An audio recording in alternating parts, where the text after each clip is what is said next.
Good morning po. Tayo po'y mag-aral ng salita ng Diyos. 1 Corinthians chapter 1 verses 26 hanggang 31. Mga kapatid, alalahanin ninyo ang inyong katayuan noong kayo'y tawagin ng Diyos.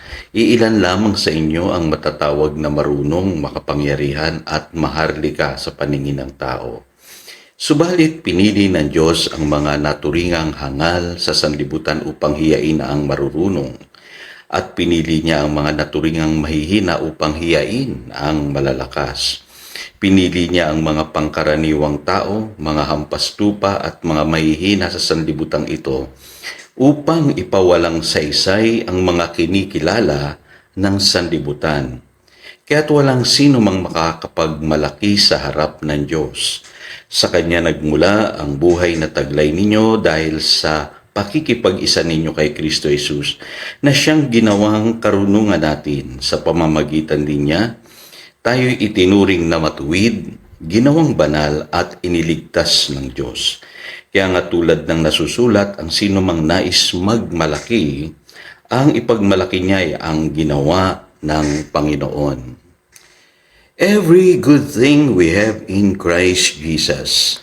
Alam niyo po, isang verse sa Biblia na napakaganda po na sana mabasa rin po ninyo. Ay yung sinasabi sa Philemon chapter 1 verse 6 na dito pinapaalalahanan po ni San Pablo po, si Philemon na meron siyang dapat naunawa patungkol po sa mga bagay na tinanggap niya kay Kristo Jesus. Sa English Bible po, sabi diyan, so that you will have a full understanding of every good thing we have in Christ.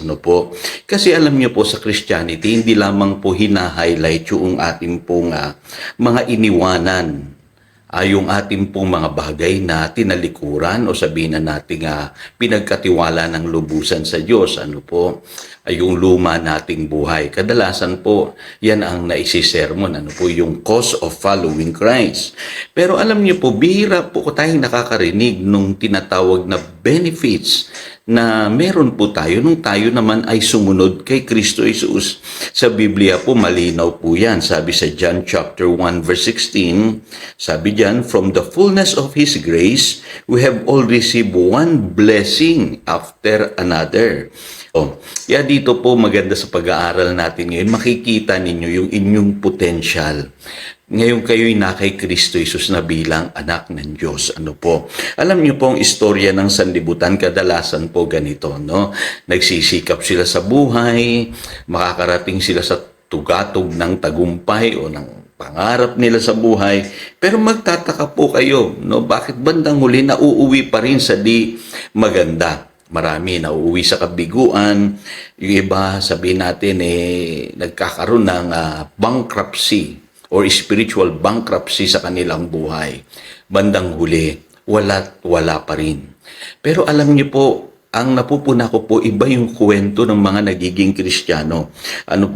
May mga kilala akong tao nagsimula sa wala. Sabihin na po natin walang pinag-aralan, walang pera, walang magandang katayuan sa buhay. Pero nung nakilala nila si Lord, sila'y binigyan ng Lord ng mga kakayahan, talento, abilidad. At mula diyan, sa mga gifts na yan na tinanggap nila kay Lord ay nag-improve po sila sa buhay. Alam niyo po, hindi maganda na ang pag-uusapan lang natin palagi ay yung pagbabagong naganap sa pag-uugali natin. O yung sabihin na natin na wala na yung mga bad habits natin. Maganda rin pag-usapan natin sa Christian life na sa kapangyarihan po ng mabuting balita na tinanggap natin, nababago po yung buhay ng maraming tao sa pamamagitan po ng mga gifts or abilities na binigay ng Diyos sa kanila. At yun po yung tinutukoy dito ni San Pablo. Sabi niya, kayong mga taga-Korinto, hindi naman kayo mayayaman, hindi naman kayo mga dakilang tao, hindi naman kayo mga matatalino at marurunong. Pero yung naging buhay nyo ngayon ay naging kakaiba dahil sa ginawa ng Diyos sa inyo sa pamamagitan ng pagkakilala nyo kay Kristo Jesus. Kaya nga ang conclusion dyan, yung sinasabi sa 1 Corinthians chapter 1 verse 30, Jesus has become for us wisdom from God. At yung wisdom na yun, mapapaisip ang tao sa nangyari sa buhay nating mga Kristiyano kasi napapahiya yung mga matatalino, napapahiya yung mga malalakas, napapahiya yung mga maimpluwensya sa naganap sa ating buhay na pagbabago. Kaya alam nyo po, napakagandang unawain natin yung every good thing that we have in Christ Jesus. Maraming inilagay ang Diyos na mabuting bagay sa iyo, kapatid. Kaya naalala niyo po si St. Paul. Madalas pong i-quote ng marami itong verse na ito. Ano po? Yung 2 Corinthians chapter 12 verse 9 and 10. Ang sabi niya, "But he said to me, my grace is sufficient for you." Ibig sabihin, ito yung pangungusap sa kanya ng Diyos. "For my power is made perfect in weakness." At ang sabi niya sa verse 10, "Therefore I will boast gladly about my weaknesses so that Christ's power may rest on me." So dito, binabanggit ni St. Paul yung kanyang kalagayan. Ano po? Nauunawaan niya na hindi siya nagkukulang. Hindi siya sabihin nating kinakalimutan ng Diyos. Ano po? At sa buhay na ito, alam niya sapat yung biyaya ng Diyos sa kanyang buhay. Bakit po? Kasi binabanggit niya dyan sa kabila na meron siya nung tinatawag na thorn in the flesh. Yung humahadlang sa kanyang paglilingkod sa Diyos, nagagawa pa rin niya yung kanyang misyon sa buhay. Kaya alam niyo po, maraming Christian hindi nila na-interpret ng tama ito Akala nila yung tinutukoy na weakness dito ni St. Paul ay kasalanan o di kaya sakit. Hindi po. Hindi binanggit ni St. Paul dyan na ang weakness niya ay kasalanan or sickness. In fact, sa verse 10, ang sinasabi niya, "I will boast gladly about my weaknesses." Ang tinutukoy niyang weakness dyan ay yung pong insults, hardship, persecutions, difficulties. Ano po? Sabi niya, "For when I'm weak, then I am strong." So, hindi nagyayabang si St. Paul tungkol sa kanyang mga weaknesses. Ano po? Figure of speech po yan. Ano po? Ang ibig lamang sabihin ni St. Paul dyan, hindi ako magyayabang.